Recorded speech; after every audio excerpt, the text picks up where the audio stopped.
Welcome, everybody, to the Wrestle for Real podcast. You know how we do it, the Wrestle for Real crew. I just got me tonight, holiday episode, pre tapes, throws off the schedule a little bit. So here we are. Here I am, DJ Rafi with you. Please don't forget to hit that like button, hit that subscribe button, and catch us wherever you get your audio podcast, iHeart, Spotify, Apple Podcasts as well, and so forth. So don't forget to tune in, type in Wrestle, the number 4 Real Podcast, and that should pop up wherever you get your podcast. Again, that's Wrestle, the number 4 Real, and you should get us. And we appreciate the support that we've been getting. We've been growing constantly, we've been growing consistently. So definitely appreciate it and want to continue giving you guys this content, continue giving our feedback and our thoughts on all things WWE and some of the PLEs and different things going on around TNA and NXT as well. So tonight's Monday Night Raw was a pre-tape show that ended rather early tonight, about 9:30ish. They didn't have really commercials. It wasn't a whole lot of interruptions tonight, so the show ended a little bit earlier than normal. So we starting getting this thing started a little earlier than normal. I believe there's going to be another couple of pre-tapes throughout this holiday couple of weeks here going into the new year. So definitely going to be a little bit of a different time schedule than we've normally been. But we like to come right at you right after WWE Monday Night Raw goes off the air. So that's not going to change. So when they go off the air, we come on the air and we get to talking this wrestling thing. So tonight, WWE Monday Night Raw. Pre-tapes are tough. Some things get spoiled in advance, some things get told in advance. So it is tough to be on social media when they do have pre-tapes. And I think because of that, they tend to maybe hold back a little bit on what it is that they do and introduce. So I think we're kind of going to get just a pretty run-of-the-mill standard show for the next 2 weeks until we get back to the anniversary show on Netflix. I think is going to be really, really huge and symbolic of the direction they're now going to start going in. But for now, I think they're going to get, we're just going to kind of get some stuff thrown together, maybe some recycled things. Nothing bad, just something a little different because they know that the audience is not all catching it at one time and we're a little bit divided and there's a lot of spoilers going on. So in order to just try to not overload the audience and the fan base with so many things that they need to see at the same time, and they're all looking for a reaction that is easy to track and calculate. I think they're going to just hold back some stuff here for the next couple of weeks. So either way, this week, next week, the 29th, I believe that's still going to be a pre-tape. So we won't be getting back into the high levels of WWE Monday Night Raw until January 5th with the anniversary show for Netflix. And we may get something more out of Gunther at that point as he's been a little bit more tight-lipped, not really saying too much. So it may come a time where it's time to talk a little bit more once we get back to the regularly scheduled program. But tonight started off with we got a backstage segment with Paul Heyman and Paul Heyman and Austin Theory. These two guys backstage. Theory last week revealed themselves as the Masked Man. So now we know who that person has been, who attacked CM Punk at War Games and has been interfering with some of the Vision's business as well going into tonight. So we finally got that reveal last week being Austin Theory, somebody that I think a lot of people saw coming, but I think a lot of people are still excited about, myself included, because at the end of the day, he is definitely a great competitor. He's definitely somebody who you believe has main event potential, to main event PLEs, to win championships, to definitely be somebody that, at least for some period of time, put the company on his back. So Austin Theory's always had a bright future. So maybe this is really going to unlock it. What we did notice in this first promo, based on some of the back and forth between Austin Theory and Paul Heyman, was that Paul Heyman didn't exactly set this in motion. He didn't exactly encourage this and he didn't exactly know about it. So that was a different wrinkle that we was not really expecting, I don't think, where everyone kind of assumed Paul Heyman sort of masterminded this whole thing and got everybody up and, got everybody in position to do certain things. This doesn't seem to look like that's the case with Austin Theory. So there could be some resentment here for the other guys in the division, Braun Breaker, Logan Paul, Bronson Reed. But Austin Theory wanted an opportunity tonight to show himself, to prove himself that he's ready for being a part of the division and being part of what they're doing, basically running things on Monday Night Raw everything short of having that World Heavyweight Championship, which may end up around Braun Breaker come January 5th. But these guys have definitely made their presence felt. And because of that, Austin Theory wants to be a part of that. And we can't blame him.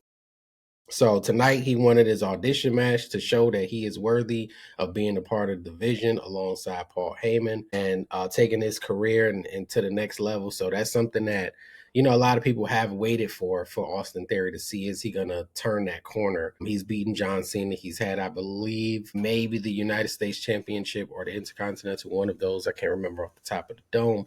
But he's had one of those championships before, so he's shown signs that he's ready. Much like a Solo Sikoa has almost had the same sort of path. And now they're both found themselves in after beating John Cena and winning singles titles and being aligned with Paul Heyman. So we'll see where it goes, man. There are some similarities there, so we'll see what happens. But that was setting up a match for later on tonight with Austin Theory and Bronson Reed in the main event against CM Punk and Rey Mysterio, team we haven't seen in quite some time. But the first match on the card tonight was Rhea Ripley versus Asuka. In most cases, this is going to be championship level PLE type of match with some stakes, with some investment that hasn't been dragged out and sort of drowned out over the last several weeks. I think that for those that are fans of Rhea Ripley, you're going to continue to enjoy her. And whenever she comes out, you're going to be excited. You're going to be happy. For those that are fans of Asuka, you're going to continue to enjoy her when she comes out and continue to be happy. But at the end of the day, there's not much of an emotional investment here when it comes to Asuka and Rhea Ripley in this feud. It's just a heel, a baby face, somebody you like, somebody you don't like, somebody you want to see with, somebody you don't want to see with. But you really don't have much of an investment because there hasn't been much story that is sustainable leading up to this particular match. So if this was at a PLE, Royal Rumble coming up, even the anniversary of Netflix, Raw Netflix coming up, and there was a title involved or there was just something more going on, I think it would be more something people wanted to see. This match was a good match. This was a solid match. This is what you kind of expect from them. Definitely Kairi Sane's presence was felt. Io Sky, her presence was felt out there as well. But at the end of the day, Asuka was able to pull this off. And again, in a match that doesn't really have stakes or much meaning, it's easier to let Asuka go over in that scenario. So that's what happened here. Solid match, nothing to rave, nothing to get too crazy about. I think again, because this show is pre-taped and it's gonna be a similar theme throughout all of these matches, and the few times that Raw, SmackDown will be pre-taped, is you're just gonna kind of see matches being thrown together and very little investment in it. Even though this story has been built up for a long time and it's been going on, I think it may have run its course already. So we're just kind of getting a Rhea Ripley sighting, you get an Asuka sighting, you get an Io and a Kairi Sane sighting out of it, and that's really the luster that's this match is trying to draw on, as opposed to an investment as to why do these girls hate each other, why do they want to fight each other, why do they want to hurt each other. And we're not really we kind of were at that point and now we're kind of past that point, so I'm not really sure how they're going to continue to make this story mean something with Rhea Ripley and Asuka. But as of now, we're going to get these kind of matches because they're kind of just getting through the holidays right now. So we'll see if there's anything worth seeing in the future with these two, but I really doubt it. After this, we had a promo from Becky Lynch came out. We was expecting Maxine to come out first, Maxine Dupree. In this case, Becky Lynch came out first and started cutting a promo, much like what we've seen her do online and different shows as it relates to she feels unfairly treated and that she should still be the champion, and Maxine does not deserve that championship, the Women's Intercontinental Championship. And we haven't really seen Becky come out really dealing with Maxine in quite a while, but in a couple of weeks. But Maxine came out fresh off the victory she had last week over Ivy Now to retain her Women's Intercontinental Championship. So she came out, confronted Becky, and we seen Maxine cut a promo tonight that we're not used to really seeing her cut. And you can tell that her confidence is growing. In the ring, she still has a long way to go. Becky is still going to be far ahead on the mic, far ahead in the ring, but she's been doing a great job of helping get a lot of the ladies over this past year. Becky has really been like the MVP alongside Bayley. They have really been helping get a lot of the younger talent and these ladies coming up, really getting them over and making them look good. And I think they're probably headed for another match at some point, which was not established in this promo. This one We just seen Maxine stand out there, hold 2 feet, and talk and go toe to toe on the mic. And then subsequently, we seen a nice little brawl break out between the two ladies. Maxine got the best of her. Becky Lynch was set, with her tail between her legs. This is an okay, right? We're building towards something where this match can have a little bit more promo and backing and be a little bit more meaningful. Maybe this is not something they want to give away on a show where the results is all over the place leading up to the ratings is all over the place, the viewership is all over the place. So maybe they want to wait so they can focus or lock in a little bit more to say, okay, we want to give you guys Becky Lynch, we want to give you guys Maxine, and we want to run it back again and see what happens. I think Maxine needs the title right now. So I'm not even sure what that's going to look like if and when they do go at it again. They may want to let Maxine have it just because Becky is the hottest woman in the WWE right now, and she's doing it without a title around her waist. So why not? Why not keep that momentum going? We had a one-on-one match after this between Ryo, 1/3 of the Americanos, versus Javon Evans of NXT. So Javon Evans, it was mentioned earlier in the show, he was soon to be a free agent. So a lot of speculation that's going to create as to what it's going to look like when he is officially a free agent. Is he going to head over to the main roster? Is that what they're referring to? It would be hard to believe that they would say something like that, and it would only be referring to the possibility of him even leaving the company completely and going somewhere else. I really don't see it. I posted a clip of last week's show where I talked about Javon Evans and Leon Slater possibly being a tag team. We're used to seeing guys run through NXT and kind of reach the top of the mountain before they depart from NXT onto the main roster full time. But I don't know that Javon Evans needs that. I don't know that everyone's path needs to be the same. I think there's room for, well, he doesn't have to hold every single championship. He doesn't have to dominate. He can just be someone great, have some great feuds over there, and then move up. And I think they were positioning that possibly end goal tonight by mentioning him being a free agent, that he may be just moving up to the main roster. He doesn't need to go beat Obafemi. They probably don't want him to beat Obafemi. So to keep Obafemi looking dominant, looking big as he's been. So I think there's a scenario where Javon Evans may just come up to the main roster, and starting out with someone like Ryo, and then maybe Bryo at some point, and just kind of getting his feet wet and not getting into any money feuds just yet, just being someone that can be introduced to the main roster, that audience that typically just watches the main roster, and while he's sharpening his skills with guys that can make him look good out there. There's no reason to put him in the ring with any real big dogs right now, or anybody even identifiable, because we really don't know yet who Ryo is or Bryo is, and he may can benefit from those matches in addition to possibly Mel Grande Americano himself. And this was a solid match, man. This was pretty solid. I had no problems with this match. Javon Evans is as long as he stays healthy and stays pushing the envelope, he's going to be fine. There's a reason why he's becoming a fan favorite, and it's because of his in-ring ability. So he needs to keep being in there with guys who he can showcase that with. I didn't like him in there with Gunther. I thought it was too soon. I don't want to see these NXT guys going at it with the main roster guys anytime soon, because then you have a situation where it's just not as special when it finally does happen and there's stakes involved.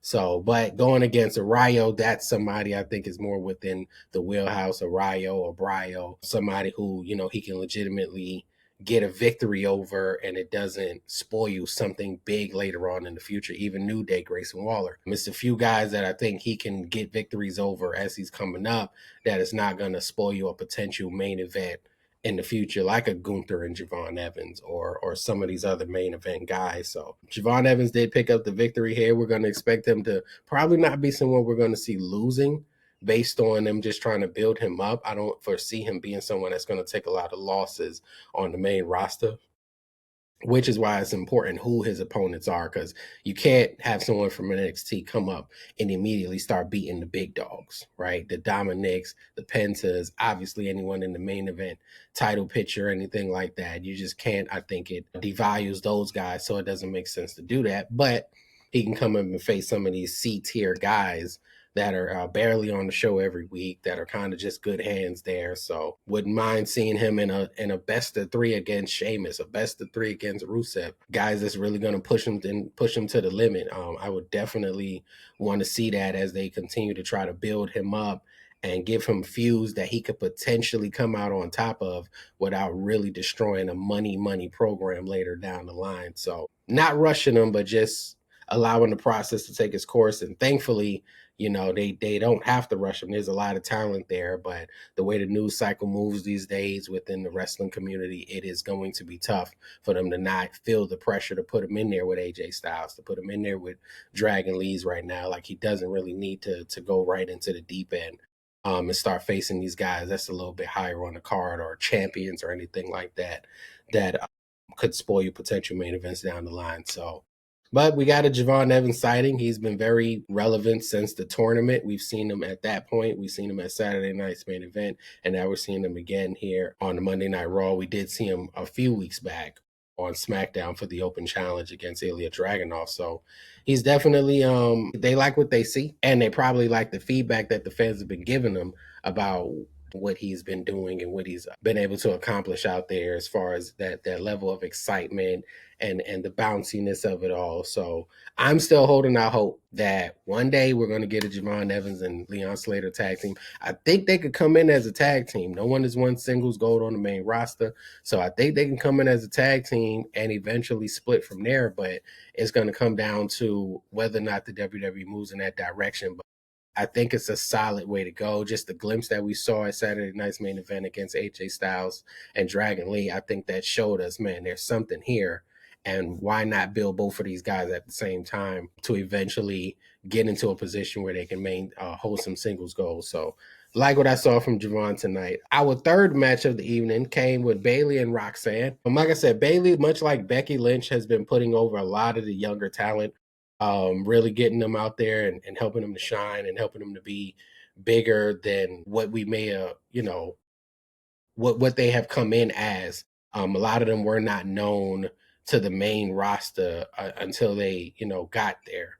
So for Roxanne's, the Maxines, people like that are still on their way up, even Lyra to another more previously, but to another, a lesser degree. She's also someone who, these two ladies have been trying to build up, because at the end of the day, you got to have a dance partner. You got to have somebody that you can go in there and you can fight with. You have to have someone you can make money with. Who are we going to fight?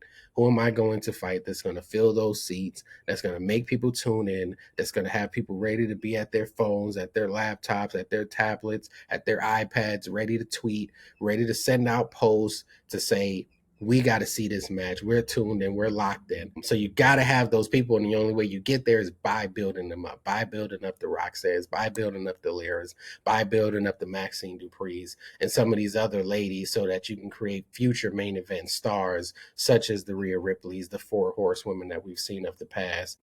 They're slowly but surely doing that a little bit with Stephanie Becker. There's been a lot of steam lost with her, a lot of steam lost with Maxine. It was good she came out and was a little fiery. Stephanie has to get some of that fiery back. And tonight we saw her setting up a match with Nikki Bella and Raquel Rodriguez. So she's in a triple threat. I don't think it's going to do much for her unless something really, really interesting comes from this match.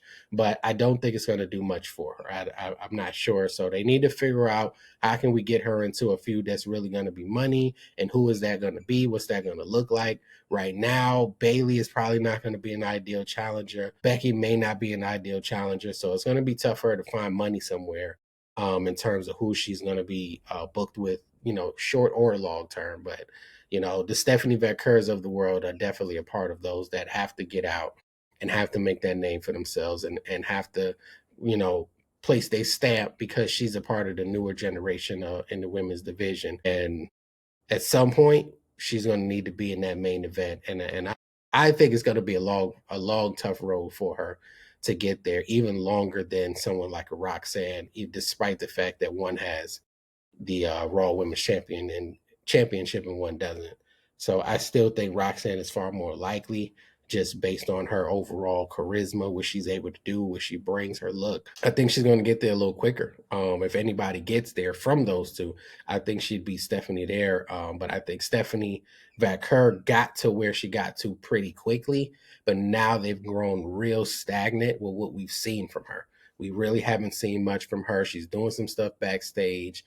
The promos are not really good, but there is an audience, a fan base, a certain segment of the audience that do like her and enjoy her. But she's going to have to do something that's going to make people care.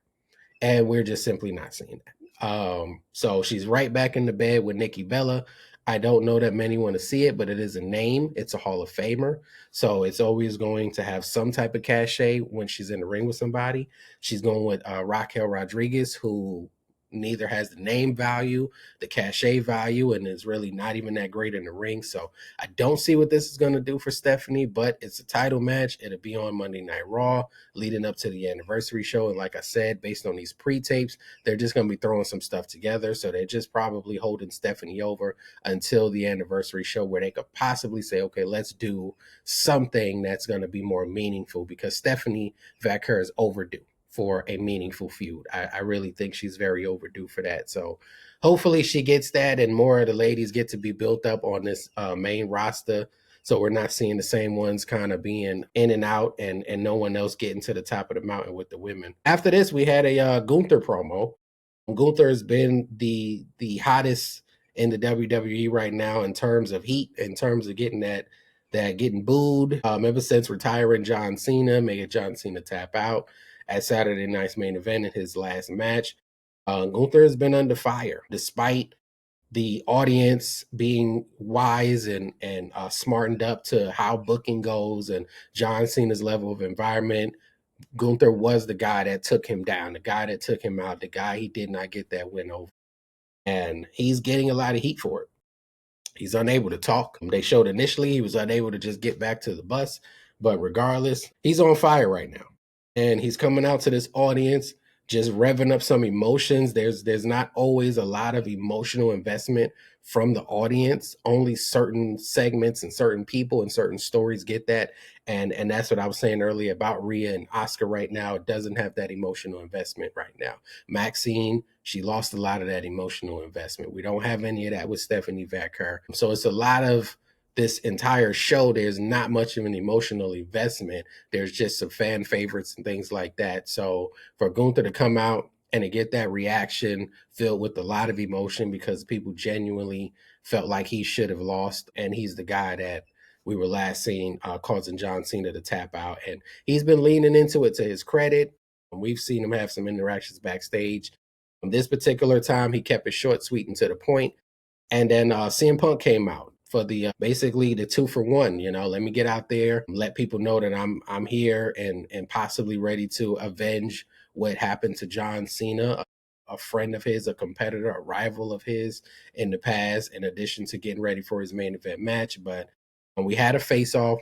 I still am not sure where they're going with Gunther after the John Cena thing, but I believe we're going to get some answers on January 5th. When they get back to the live show, when they get back to their regularly scheduled program, I believe we're going to get answers as to what's truly next for Gunther. We've seen him tonight tease CM Punk. He went back to the back once again, teased AJ Styles, which we saw last week. So I think we're at that point where we look at like, hey, we may be able to figure out what exactly is going to happen, right? He can't come out every week, keep it short to the point, get booed, and then go walk around and lean in and make fun of in light of the situation, in light of John Cena's retirement and tap it out. That's great, but I think we probably got it's a very short lifespan on that one. It's going to be a very short lifespan. On January 5th, we got to wrap that up. We got to get his next challenger. If they're not going at it on January 5th, we got to get the next thing that's going to happen. So I don't know what that's going to look like. A lot of people, myself included, are speculating that WrestleMania may be a Brock Lesnar, but we got about 3 months before WrestleMania. So we want to definitely see what that's going to look like leading up to WrestleMania. And also, we want to see what he's going to be doing immediately following this retirement match with John Cena. So while he's hot, can they keep this lightning in that bottle? Can they keep the heat on him? Because a lot of the heels that we've seen recently, Dominic Mysterio, these guys don't quite get that type of heat and sustain it. So Dominic is almost turned babyface by the audience, with whether it's AAA, whether it's over here on WWE Raw. He's definitely been somebody who's fans want to see. So it hasn't sustained the heat that he once had. So it's really hard to get that type of heat. So they have to maintain this for as long as they can, which I think is going to be even harder to do. So not sure what that's going to look like, but at some point we got to figure out who's Gunther's next opponent going to be. CM Punk, like I said, came out. Rey Mysterio also came out. There was a little bit of a tease there with Gunther and Rey Mysterio, as Rey Mysterio came out getting ready to tag team with CM Punk and go up against the Vision. Two members of it, the newest member, Austin Theory, and Bronson Reed, someone who has been very featured in the Vision. Not necessarily positioned as the guy or the next breakout star of the Vision, but he's definitely been very featured. And tonight he's the main event in Monday Night Raw with CM Punk, Rey Mysterio, and Austin Theory, whose first match after coming back from wherever he was, and first match after revealing that he was underneath that mask the entire time. So this match was positioned to be a bit of an audition match, I think, which is okay. We some of this stuff we got to let go. Some of this stuff we got to be okay with. At the end of the day, we understand what Austin Theory brings to the table. There's no audition necessary. No more than it was for Bronson Reed, Braun Breaker, or Logan Paul. Your resume is your audition, and everyone, with the exception of Bronson Reed, has held a singles championship. I'm not sure that Bronson Reed has held any championship, but they've definitely all held a singles championship since being in the WWE.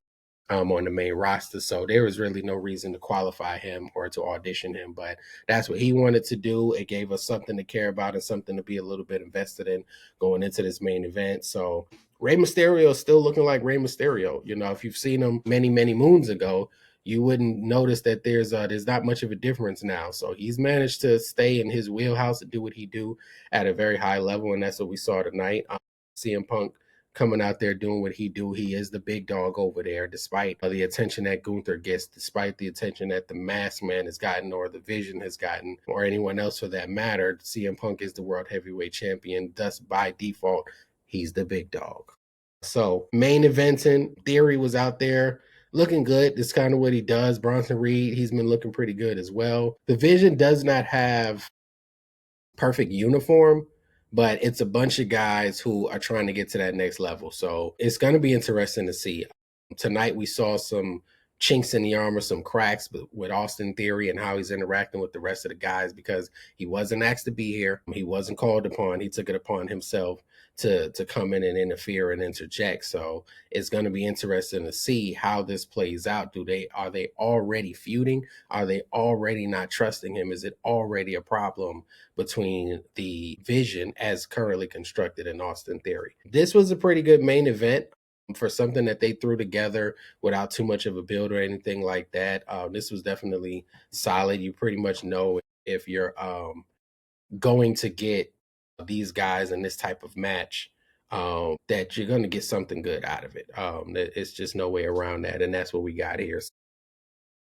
Theory ended up getting the curb stop victory over Rey Mysterio. So Rey Mysterio took the pin. That's probably best long term for the long term, being that CM Punk is the champion.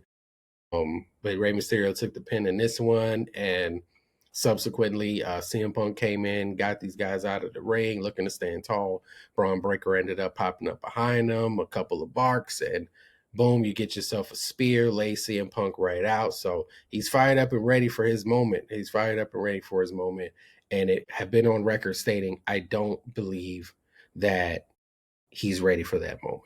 I have not seen enough to say he's ready for that moment. I have not gotten the one thing I've been trying to get and hold out hope for, which may not happen because we are really close to January 5th, and I'm not sure that he's not going to win, but he has not had that feud that we all remember. And I don't know that he's going to get it before capturing that championship. But leading up to it, he's been trying to cut the best promos he can. They've been okay. He's also been out there with CM Punk. He's in the main event. So there are a lot of other boxes that he's checking. He has the look. He has the audience believability behind him. So the machines behind him, he's checking every box. It's hard to believe that he's going to lose come January 5th to CM Punk for the World Heavyweight Championship. But regardless of the outcome of that match, he's definitely made his presence felt and his presence known that at some point I will get it. Whether it's January 5th, whether it's night 1 of WrestleMania, night 2 of WrestleMania, at some point that title will be mine. I think there is a scenario where he could lose January 5th. He could win the Royal Rumble and get that rematch, and they could main event night 1 of WrestleMania and end up putting the title on him at that point.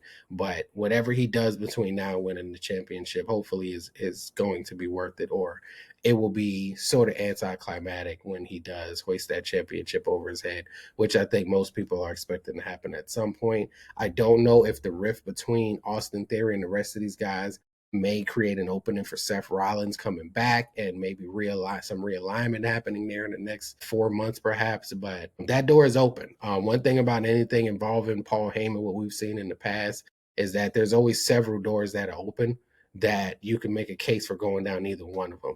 So a split happening later, absolutely very possible. So we'll kind of see what that's going to lead to as far as Austin Theory's involvement with the Vision and how these guys are going to look at him. But tonight, he showed up, he showed out, he got the win, and I think he proved himself worthy. So we'll see if that means he is actually in the group or if he's just not with a mask on and an honorary member of the Vision.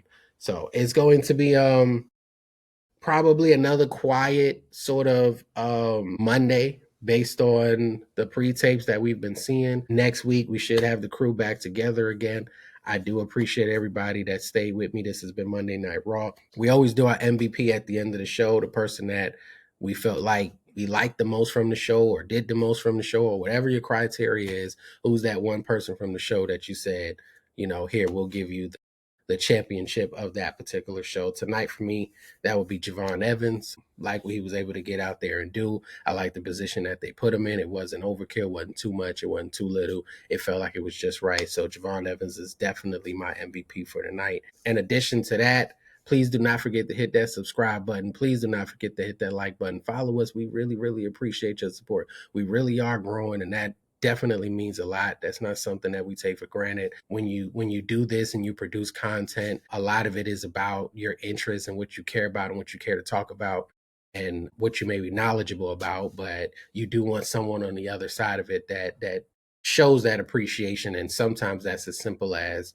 hey, let me go ahead on and subscribe to the channel on YouTube, or let me listen or stream wherever you decide to get your podcast, and whether it's video, whether it's audio. So our numbers have been picking up lately, doing really well on Apple Podcasts. And so I appreciate everybody that's been supporting us and the audience that we have been getting, the people who's chimed in, the people, special guests that we've had. So we're going to continue doing that.